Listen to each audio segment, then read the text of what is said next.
বাংলাদেশ থেকে অর্থ পাচার এবং বিদেশের সম্পদ সঞ্চয়ের বিষয়টি আবারও আলোচনার কেন্দ্রে। 2025 সালে সুইস ব্যাংকগুলোতে বাংলাদেশিদের জমা অর্থের পরিমাণ উল্লেখযোগ্য হারে বৃদ্ধি পেয়েছে। এই তথ্য প্রকাশের পর অর্থ পাচার, অবৈধ সম্পদ স্থানান্তর এবং পাচারকৃত অর্থ ফেরত আনার উদ্যোগ নিয়ে নতুন করে আলোচনা শুরু হয়েছে। প্রতিবেদন অনুযায়ী 2025 সালের শেষে সুইস ব্যাংকগুলোতে বাংলাদেশিদের আমানতের পরিমাণ দাঁড়িয়েছে 83 কোটি 41 লাখ সুইস ফ্রাঁ, বাংলাদেশি মুদ্রায়, যার পরিমাণ প্রায় 12,678 কোটি টাকা।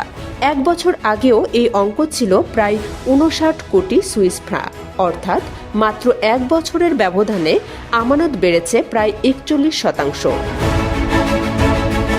এই পরিসংখ্যান প্রকাশের পর আবারও প্রশ্ন উঠেছে, বাংলাদেশ থেকে কি বিপুল পরিমাণ অর্থ বিদেশে পাচার হচ্ছে, নাকি বৈধ উপায়ে বিদেশে সম্পদ ও আমানত বৃদ্ধি পেয়েছে?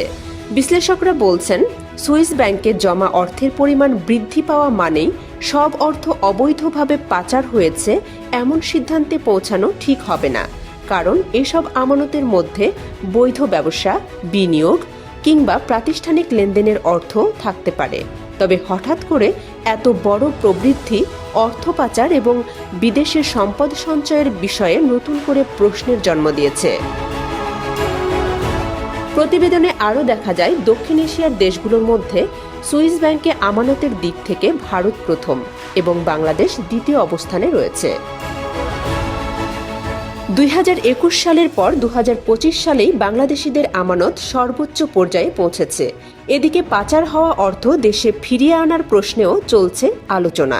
বিভিন্ন রাজনৈতিক দল এবং নাগরিক সমাজের প্রতিনিধিরা বলছেন, যে সরকারের সময়েই অর্থ পাচার হয়ে থাকুক না কেন, দায়ীদের চিহ্নিত করে আইনের আওতায় আনতে হবে এবং বিদেশে থাকা অবৈধ সম্পদ দেশে ফিরিয়ে আনার কার্যকর উদ্যোগ নিতে হবে। অন্যদিকে অন্তর্বর্তী সরকারের সময় অর্থ পাচার রোধে দেওয়া প্রতিশ্রুতিগুলো নিয়েও সমালোচনা রয়েছে। সমালোচকদের দাবি, দায়িত্ব গ্রহণের পর সরকার প্রধান ডক্টর মোহাম্মদ ইউনূস একাধিকবার পাচার হওয়া অর্থ ফেরত আনার কথা বলেছিলেন। একইভাবে বাংলাদেশ ব্যাংকের গভর্নরও নির্দিষ্ট সময়ের মধ্যে পাচার হওয়া অর্থ দেশে ফিরিয়ে আনার আশ্বাস দিয়েছিলেন। কিন্তু এখনো পর্যন্ত দৃশ্যমান অগ্রগতি নিয়ে প্রশ্ন তুলছেন সমালোচকরা। এ সময় বিভিন্ন মহলে অন্তর্বর্তী সরকারের কয়েকজন সাবেক উপদেষ্টার বিরুদ্ধেও দুর্নীতি ও অর্থ পাচারের অভিযোগ উত্থাপিত হয়েছে। যদিও এসব অভিযোগের অনেকগুলোর বিষয়ে এখনো কোনো আদালতের চূড়ান্ত রায় বা আইনগত নিষ্পত্তি হয়নি। ফলে অভিযোগ ও প্রমাণের বিষয়টি সংশ্লিষ্ট তদন্ত সংস্থাগুলোর যাচাইয়ের ওপর নির্ভর করছে। এছাড়া বিভিন্ন রাজনৈতিক ব্যক্তিত্ব ও আন্দোলনের সঙ্গে যুক্ত কয়েকজন নেতাও বিভিন্ন সময়ে অভিযোগ করেছেন যে সাম্প্রতিক বছরগুলোতে দেশ থেকে বিপুল পরিমাণ অর্থ বিদেশে চলে গেছে।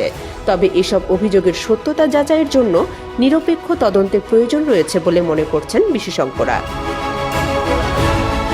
বিশেষজ্ঞরা বলছেন, অর্থ পাচার রোধে প্রয়োজন স্বচ্ছ তদন্ত, আন্তর্জাতিক সহযোগিতা, তথ্য বিনিময় এবং শক্তিশালী জবাবদিহিমূলক ব্যবস্থা।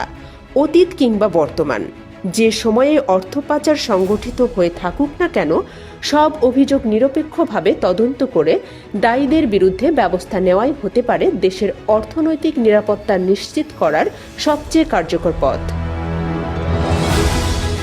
বাংলাদেশ থেকে অর্থ পাচারের প্রকৃত চিত্র কি? সুইস ব্যাংকে থাকা অর্থের কতটুকু বৈধ আর কতটুকু অবৈধ, এবং বিদেশে থাকা সম্পদ কতটা দেশে ফিরিয়ে আনা সম্ভব, সেই প্রশ্নগুলোর উত্তর খুঁজছে এখন দেশবাসী। বনলতা সরকার, OTN বাংলা, মেলবোর্ন।